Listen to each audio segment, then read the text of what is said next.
আল্লাহ রসুল বৈশা আছেন তো জিবরিল আলাইহিস সালাম হাসতে হাসতে আসছে, বড় খুশি আজকে। আল্লাহ রসুল জিজ্ঞাসা করছে এত খুশি কেন? বলছে সুসংবাদ নিয়ে আসছি, আপনিও খুশি হয়ে যাবেন। বলছে কি সুসংবাদ?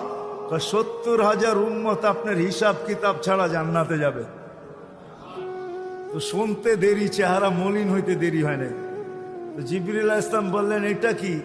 আপনি তো খুশি হওয়ার কথা, চেহারা মলিন হলো কেন? মাত্র 70,000, আমার সাহাবী তো 1.25 লক্ষ, কিয়ামত পর্যন্ত উম্মতের কি হবে? এই জন্য চেহারা মলিন। আপনি কি নিতে রাজি না?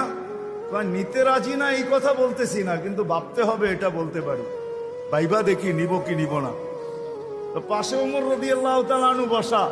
বলছে ওমর নিব 70,000, বিনা হিসাব কিতাবে জান্নাতে যাবে। যেমন উস্তাদ তেমনই তো ছাত্র হয়, পীর যেমন মুরিদও তো এমনই হয়, ঠিক না?